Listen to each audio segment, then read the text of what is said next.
I am gonna be honest. I had given up on this series. Dungeon Lord Book 5 finally came out after years. I mean, it has been a while. Alright, Dungeon Lord Book 5 finally came out. Honestly, I gotta go back and read the whole series again because it feels like the way Book 4 ended and the way Book 5 starts don't line up. Because the last thing I remember is Edward Wright, the Dungeon Lord, was hunting down Ryan on Earth because he teleported them back there. He was running and hiding. The next thing we know, a month has passed and Ryan is in France at a hospital, or Germany, or wherever he's at, because his family sent him there. Edward's in hiding, and then he goes to a hospital to save Galileo. I mean, it seems like it was like, I don't know how I'm going to continue to the next part, so it's like, you know what, let's skip a month, because our brains can fill it in. It was like, okay, I'm okay with it, but at the same time, I didn't like how there was too much time spent on Earth. I thought, because the way it ended, it was like they were devastated. The Haunt was devastated, at least the leaders of the Haunt. Because what happened? Well, Edward Wright, the Wraith, Lord Wraith, was gone. He disappeared, and they were basically dealing with people at their walls, fighting against them. Again, a month skips, and none of that is an issue anymore. So it's like one of those things that's like, okay. The way it ended was like, okay, it's like a Resident Evil movie. It ends on like this massive, it's gonna just lead to this whole thing, and then boom. Oh, no, 10 minutes, none, or less than that, like 1 minute, if you're lucky, and none of that, what happened before was important. Like all the crap, I already forgot the main character's name, when she was cloned like 100 million times. But it's like, I just find that funny. It's okay, but I just felt like there was too much time on Earth. I didn't care for that. And then he finally gets back to Ivalice, and then they kind of show Edward's origin story, like his parents. They talk about his parents. He has a conversation with the king. It's like, okay, they're introducing the magic system again. They're flushing it out because they mentioned that people can be erased. They showed that people can be erased, and then you find out who those people were, and it's like, okay, but I guess it's because it's probably been so long since I read the other books that in my brain's like, I don't care. It's like, okay, that's cool and all, but just get to the story. But when he's finally back in Ivalice, he uses his mind and the nightmare, what is it, the horror, the shop that creates all the monsters and everything. The fact that he actually utilizes his mind, and I'm like, you know what, if you create nightmare creatures, people will hunt you down. If you create creatures that can benefit you in some way, that have, it's a completely different story. So it's like he uses like all that, and then he brings like machine guns and like, you know, the building and mixing magic into all of that, and it's just gonna turn into, it hints at the fact that it's gonna turn into an alright battle. I gotta say though, near the end, I was almost pissed because I was like, no, I did not wait all this time for Book 5 for them to go, and this is how it ends. They shake hands and peace was restored to the kingdom. It was like, no, they're an enemy, and the crap, what is it?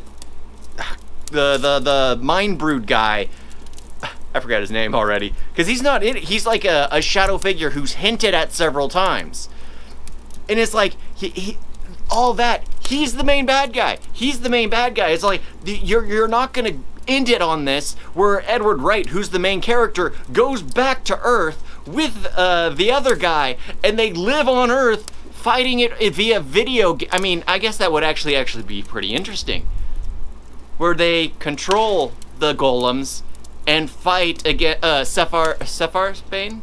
Is that it? Sephar? Was that it? Yeah, I think that's his name. Where they fight against Sephar. That actually now I'm actually interested. It's one of those lit RPG kind of stories where the world, like, it's basically a person who's a NEET, and then his world is in the video game. Like, you know, you put on the VR headset and then you play the character.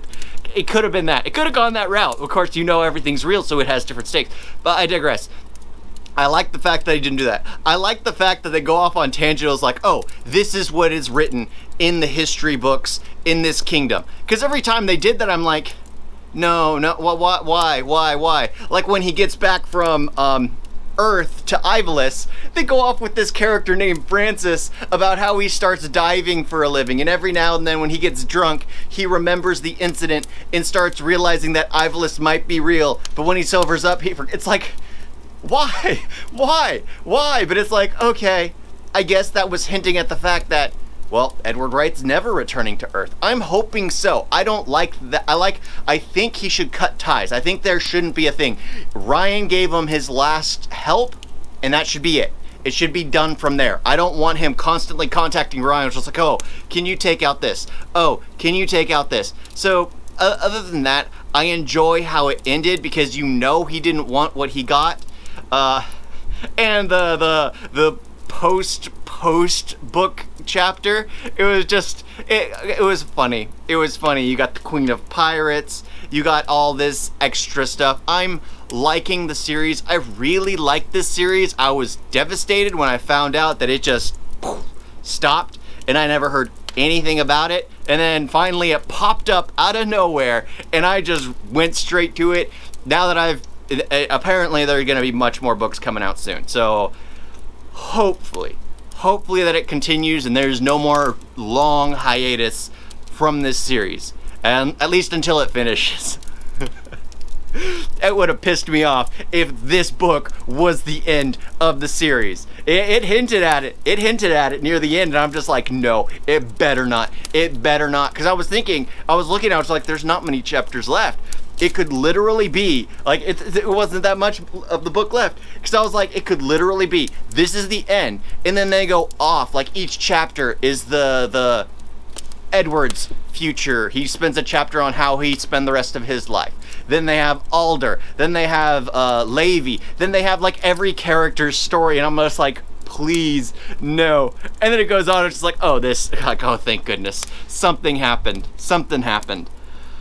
I gotta say, I absolutely am enjoying this series. I am so glad it came back. The only issue I had was in the beginning of the book. That's really it. It just didn't feel like it lined up with book 4, but it wasn't an issue in the long run. It worked. I am glad it's back. I am kind of hoping that Earth isn't a thing anymore.